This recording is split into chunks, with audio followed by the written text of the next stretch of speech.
जय Hind. A great good evening to all.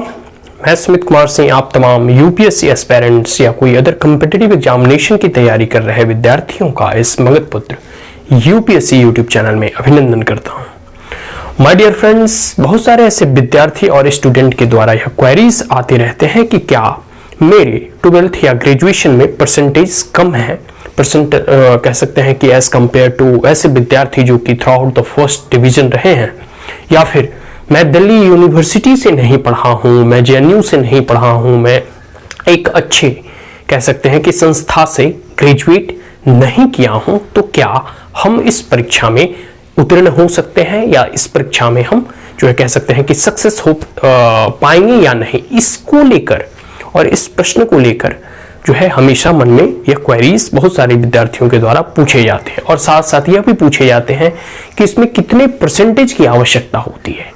मतलब इसकी जो है ना कि कह सकते हैं कि बहुत सारे ऐसे एग्जामिनेशन होते हैं जिसमें कि एक फिक्स जो है परसेंटेज कर मतलब पूछा जाता है कि आप अगर 55% से एबव हैं या 50% से एबव हैं तभी आप इसमें एलिजिबल हो पाएंगे या अप्लाई कर पाएंगे। लेकिन इस मायने में अगर यूपीएससी सिविल सेवा परीक्षा की बात करूं तो इसमें कोई स्पेसिफिक परसेंटेज का जो है मांग डिमांड नहीं करती है। इसमें सिर्फ यह कहा गया है, सिर्फ अगर आप प्रीवियस ईयर के जो है नोटिफिकेशन को नहीं पढ़ा है तो मैं सजेस्ट करूंगा कि आप उसे एक बार जरूर पढ़ें। आयोग ने, यूपीएससी ने यह स्पष्ट जो है शब्दों में लिखा है कि सिर्फ और सिर्फ आपको ग्रेजुएशन कंप्लीट होना चाहिए। अगर आप ग्रेजुएट हैं तो आप इसके लिए एलिजिबल हैं।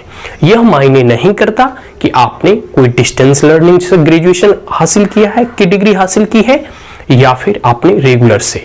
यह मायने नहीं रखता कि आपने दिल्ली यूनिवर्सिटी से जो है आप ग्रेजुएट हुए हैं या कोई एक साधारण सा आपके ही डिस्ट्रिक्ट का कोई कॉलेज हो या फिर कोई भी यूनिवर्सिटी हो। फिर यह भी मायने नहीं रखता कि आपने ग्रेजुएशन 10th और 12th में कितने परसेंटेज और कितने मार्क्स लाए हैं। देखिए, अगर आपके परसेंटेज अच्छे हैं, आपके मार्क्स अच्छे हैं, तो आपको जो कह सकते हैं कि आपका जो मोरल रहेगा वो हाई रहेगा। लेकिन कई एक ऐसे स्टूडेंट्स, कई एक ऐसे विद्यार्थी का आप उदाहरण देख सकते हैं जिसमें कि आप पाएंगे कि उनका जो है 10th 12th में या ग्रेजुएशन में अच्छे परसेंटेज नहीं थे, बट वह यूपीएससी में उन्होंने कमाल कर दिया और टॉप 10 रैंक में लाए। ठीक है, तो इस प्रकार से यूपीएससी की नोटिफिकेशन में क्लियरली लिखा हुआ है कि इसमें किसी भी कहीं भी परसेंटेज से उसको कोई लेना देना नहीं। बस आपने स्नातक की डिग्री हासिल कर ली है, आप ग्रेजुएट हो चुके हैं, आप इस परीक्षा के लिए अब एलिजिबल हैं, आप अप्लाई कर सकते हैं, इसमें बैठ सकते हैं। हाँ, यह जरूर है कि जो यूपीएससी के द्वारा जो प्रश्न पत्र तैयार किए जाते हैं, जो प्रश्न पूछे जाते हैं, आप बस उसमें अच्छे मार्क्स लाएं। क्योंकि होता यह है, क्योंकि अगर आप ग्रेजुएशन में आपने बहुत अच्छे परसेंटेज लाए हैं, 10th 12th में बहुत अच्छे परसेंटेज लाए हैं, लेकिन अगर आप जो है यूपीएससी के दिए गए कह सकते हैं क्वेश्चन पेपर या यूपीएससी में पूछे गए प्रश्नों के अगर आप उत्तर सही प्रकार से नहीं देते हैं तो आपका वह नंबर मायने नहीं रखता। हाँ, इंटरव्यू में थोड़ी बहुत आपके पास कह सकते हैं कि आपका मोरल हाई होगा, आपको लगेगा कि हाँ हम थ्रू आउट फर्स्ट लाए हैं या हम दिल्ली विश्वविद्यालय के छात्र हैं, लेकिन इससे भयभीत होने की जरूरत नहीं है। बहुत सारे ऐसे ओपन लर्निंग और इग्नू वगैरह से भी ऐसे विद्यार्थी होते हैं जो यूपीएससी क्रैक करते हैं।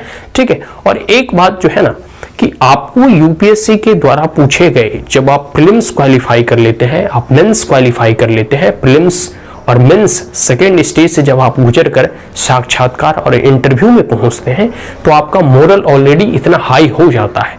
क्योंकि प्रीलिम्स और मेंस एक ऐसा स्टेज है, एक ऐसी यूपीएससी की कह सकते हैं कि परीक्षा है जिसे क्वालिफाई करने के बाद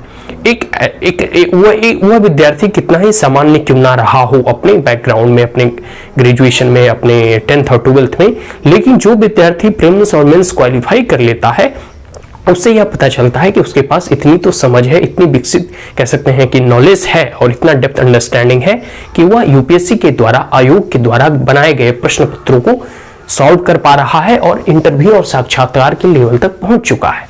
सो इंटरव्यू में भी भयभीत होने की जरूरत नहीं है। और यूपीएससी के नोटिफिकेशन में कहीं नहीं लिखा हुआ है कि हमें इतने परसेंटेज की रिक्वायरमेंट है, हम तभी लेंगे। परसेंटेज की कहीं रिक्वायरमेंट नहीं है।